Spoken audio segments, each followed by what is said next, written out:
topic of today's talk is getting and giving.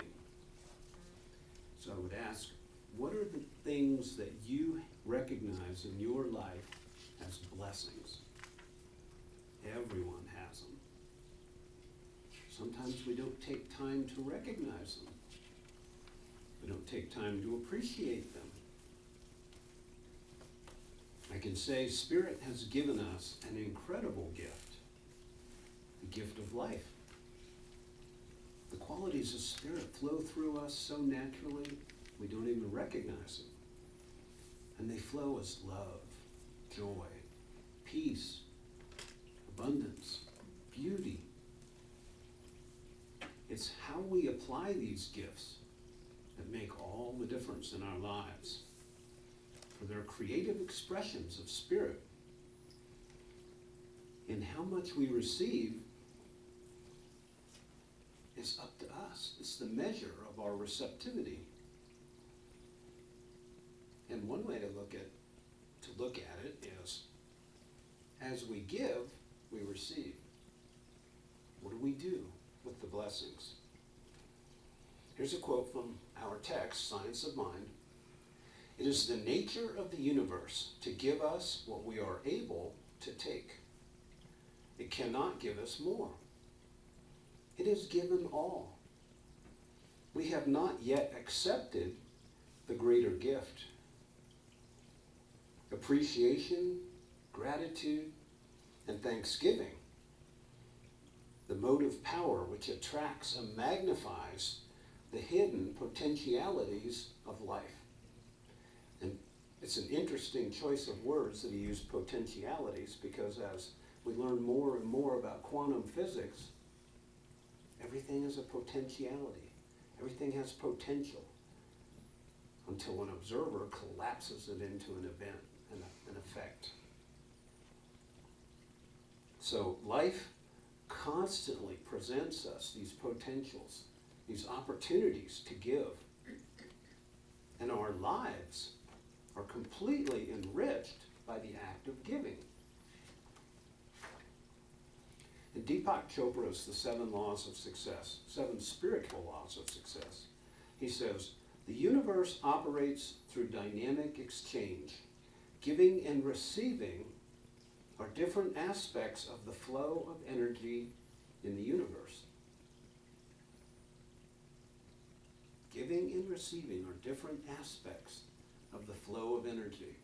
It's like a two-way valve, not a one-way valve. So, Leo Tolstoy has a story called The Two Old Men. It's long, but it's good. I want to use it as a really good demonstration.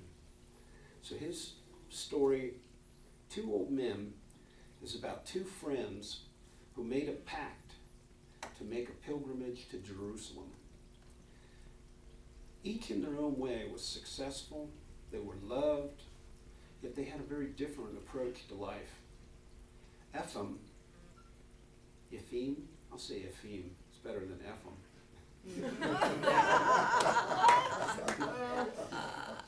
Ephraim was a businessman,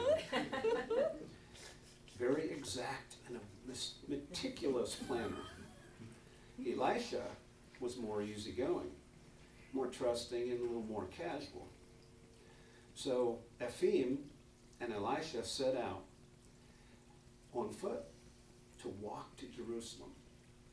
They'd been walking about 5 weeks when they came to a region that was suffering from severe drought. People there were very poor. They were suffering. They had no water. They were running out of food. So one afternoon, they stopped at a cottage to get a drink, with little water. And Elisha found the people inside were sick. They were literally dying. So Elisha did what he could to help them. He told Ephraim to go ahead. He would stay behind and care for this family. So Ephraim went on, alone, to Jerusalem. By the time the family recovered from their illness, Elisha discovered he was now out of funds. He'd spent all his money caring for them. So he had to return home. Elisha returned home where he was warmly, lovingly welcomed by his family. While he was gone, his farm thrived, his bees prospered. It took about a year before Ephraim returned to the village. He had gone to Jerusalem, just as he said he would. That was his goal. He accomplished it. So he was congratulated by everyone in the village that he made his trip and he arrived home safely. But Ephraim was not pleased with what he found. He'd left his son in charge, and he neglected his duties. Ephraim wasn't pleased with himself either, even though he'd done exactly what he set out to do. He talked to Elisha, wondering whether God was pleased by his efforts. He said, "My feet have been there, but whether my soul or another's, he doesn't know." Ephraim tries to tell Elisha about the poor peasants in the hut whom he'd helped, but Elisha wouldn't hear about it. He said that was God's business. He didn't want to talk about it. So Ephraim began to understand that the best way to do things and to keep one's vow to God, to do his will, is for each man, while he lives, to show love and do good to others. So we'll leave it up to each of us to decide which one followed God's path. But that interpretation is the one who stopped, went off his own goal to help others, did please God. We're not saying the other one did not, but we know that he did. He was receptive to God's message to help. He paid attention to the good he already had. He honored the gifts he had and the giver of all gifts by sharing those with the poor family. In Science of Mind is this: "Prove me now herewith, saith the Lord of hosts." I should mention, this is a Bible quote in Science of Mind from Malachi. "Prove me now herewith, saith the Lord of hosts, if I will not open you the windows of heaven and pour you out a blessing, that there shall not be enough room to receive it." In other words, if you don't make room to receive the blessings, you won't receive the blessings. And I'll use an example. It's a simple little example, but it worked for me. I'm a book hoarder. I confess. I'm a book hoarder. Books come to me freely, easily, and they're really meaningful for where I am at that time. And then I experienced a drought. I was like, no books are coming to me. What's going on? And I clearly got the message. Make room on the bookshelf. Share my books. So I boxed up a lot of books and I took them to the center in Vegas, where I was at the time. And somebody said, "Oh, you like books? Here, read these." And the flow resumed. And I have not been out of that flow since. In fact, I think it was just a few weeks later, I was in my cherished used bookstore going, "What should I read?"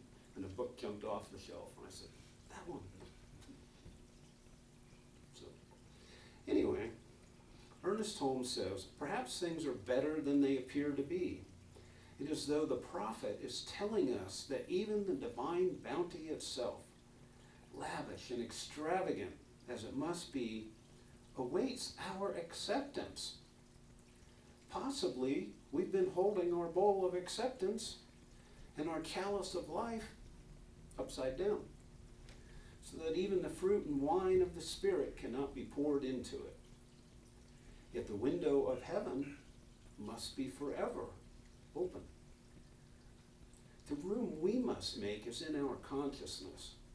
We have to recognize and appreciate what we already have.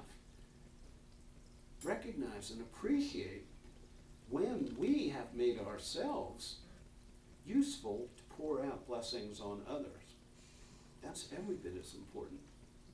And we have all done it. I know you. Each of you has been a blessing to someone else. So, from Tolstoy's story, we saw Elisha didn't want personal credit. He gave credit to God for the work he had done with that family. He wouldn't even talk to Ephraim about it. He said it was the spirit within that does the work. That's God's business. And that's our business. The earth offers gift after gift. Life, the living of it, light, the return of it. Every day the sun comes back up. We have growing things. We have fire, falling water, wisdom, friends, forgiveness. We have tides that rise and fall on schedule. How can we not see these as gifts? Failing to notice a gift dishonors it. It deflects the love of the giver. That's what's wrong with living a careless life. And I mean careless by not mindful. We store up sorrow, regret. We walk around unaware, not mindful. But to turn the gift in your hand and say, this is wonderful, beautiful. The emotion of giving the gift, receiving the gift, is a gift. It honors the gift and the giver of it. Notice the gift. Be astonished. Be glad for it. Care about it. Keep it in mind. Your appreciation is the greatest gift you can give. Can change your thinking, change your life. Dr. Holmes says, God is life, and life gives itself to us. It does not give some of itself, it gives all of itself. But the gift without a receiver cannot complete itself in individual life. Now, we all know people who are better at receiving than others. There are people who attract abundance unlike anybody else we know. And for some reason that continues through their lives. Some for long periods of time. Free flowing abundance. But for some, that dries up. They begin to experience equally long periods of lack, or what we call a drought. Like the drought I had in my free flow of books. What is it that changes? Well, one probability that changed is their attitude. They experienced abundance flowing so easily for so long, they began to take it for granted. Or they went the other way. Wow, I have so much now. I better find a way to store this. I need to hold on to this in case I have a drought. Now we're beginning to change what we're thinking about. We're beginning to change the whole belief, concept. You know the old expression, save it for a rainy day. That's good old-fashioned common sense, to a point. But there are people who go beyond that. That's a common sense behavior, but when you go beyond it, you become a miser. The instant someone changes their thinking about enjoying this abundance freely, sharing it openly, to holding it, hoarding it, they've become a miser. They've changed their thinking from abundance to this miserly attitude. How do you hold on to it? They've moved from a comfort zone to a fear zone. Fear of anything builds walls that block your ability to freely receive. Now, we've talked before, or maybe it was somewhere else, I don't remember, but I often think about, and I think I've talked about, receiving abundance like the flow of water through a hose. When we first get it, when we're first here, everybody gets a nice, straight, clean garden hose with abundance flowing through it. But sometimes our thinking, our fears get in the way. And then we put little kinks in the garden hose. Just like the water, our abundance gets cut off. What happens then? We get frustrated and we yank on the hose, we make those kinks harder. So at that point, what do we have to do? Buy a new hose. Get a gardener. I'm sorry. Get a garden? Gardener. Well, one option is to get a new hose. I would call that your next incarnation. But it doesn't have to be that drastic. You can walk the length of the hose, look at your life and see where you put the kinks in it. You can straighten out each individual kink. We have to recognize where those kinks came from. We created that kink. We cut ourselves off from the flow. So, I've given you that example. I mean, you've probably heard that before. How do you get bigger abundance? Get a bigger hose. So, we have this symbolism of water flowing. And water is, one of the most important things in our lives. So let's carry this symbolism a step further. As the caretaker of 2 koi ponds, I can tell you what happens to all of this stored water. Now think of it as your stored wealth, your stored abundance. And what happens when you store it?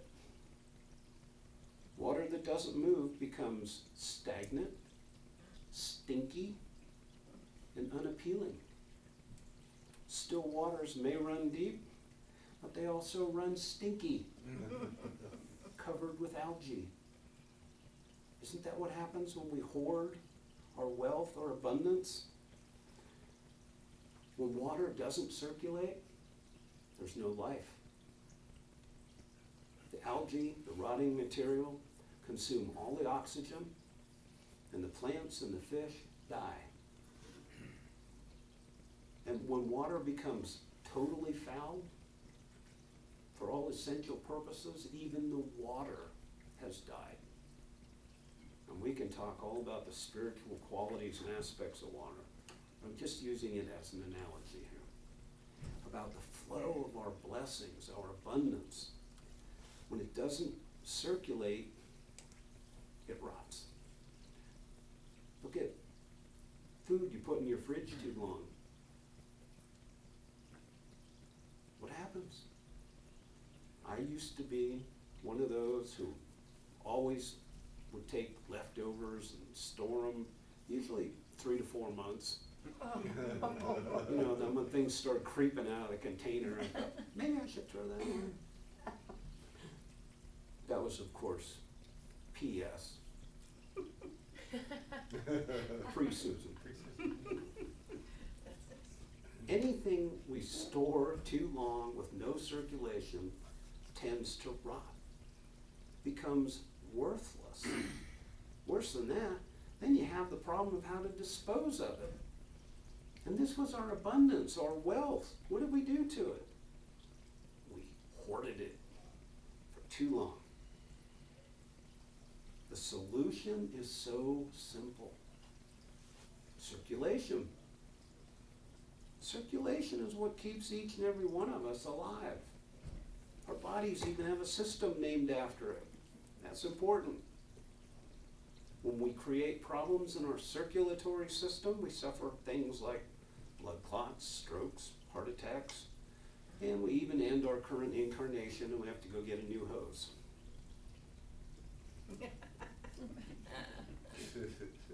So how do we ensure we have adequate circulation? Well, in our lives, we have to find a way to share our blessings. Clearly, it is as good to give as it is to receive. Remember that two-way valve that was in Ernest's talk earlier? Look around this community. There are no shortage of places to circulate your abundance, your wealth, your energy, and I definitely mean more than your money. Money's just energy. On Channel 4 this morning, Channel 2 was consumed by a football game in England, so we didn't get to see that. Channel 4 had a story about a man in Pittsburgh. He was a shoe shiner, and he went to a hospital every day till he was 76 years old, shining shoes for tips. That's all it was. And every time he got any significant amount of money, he donated it back to the hospital. And over the course of the years he shined shoes there, he donated back $202,000. He just passed away. They could not honor him enough. But he gave what he had, his ability to shine shoes. And he gave it all back to the kids in that hospital. He specified the free clinic within the hospital for children. $202,000 from shining shoes. So each and every one of us has something we can do. If you have youth and energy, but no money, get out and volunteer. Build something, clean something. Let your spirit guide you. If you're a little more mature, volunteer to help those who struggle. Your time, and more importantly, your presence is a comfort to those who are just lonely. Find them. Let your spirit guide you. But okay, let's get back to money. It is a form of energy. There's a biblical story that describes the need to tithe back to spirit, 10% of our funds, to ensure we express appreciation and awareness of where our blessings are come from. Honestly, when I would sit and hear someone talk about tithing, I wanted to scream and jump up and run out of the room. So if that's how you feel, don't feel bad. That's how I felt. I had to learn. I had to learn this teaching. Really made the difference. First couple of years I was at CSL in Vegas, you couldn't talk to me about tithing. That was something else. But just so you know, tithing is not a Christian invention. They may have perfected it, but it exists in every known religion, the idea of 10% tithing. And it began with paganism, sacrificing crops and animals 20,000 years ago. So there might be something to it.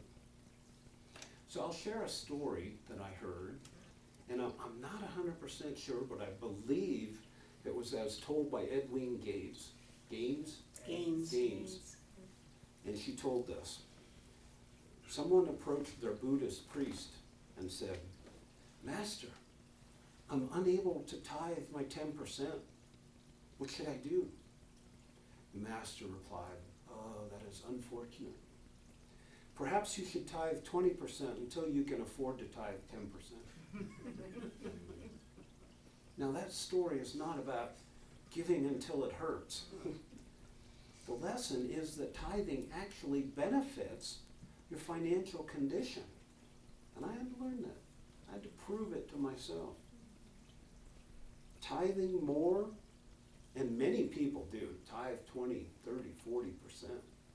But they're great receivers. They know they have to also keep that flow going. And I'll give you an example that this spiritual community, Circle's Edge, we're not rolling in dough here, okay? It's a challenge to meet the rent sometimes. But the board consistently votes to tithe back to the mothership because this is our spiritual principle that we live by.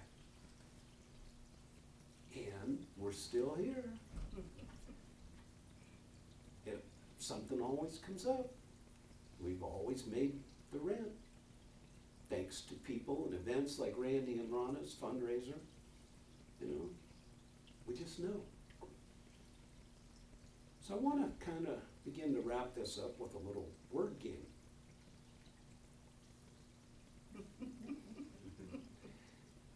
What's the root in the word miserable? Miser. Miser. English is a funny language. That's not a coincidence. Miserable misers. I don't know. Sometimes I think English was divinely inspired. Things like dog, God. Dogma. Dogma. Dogma. Dogma. I never heard that one before.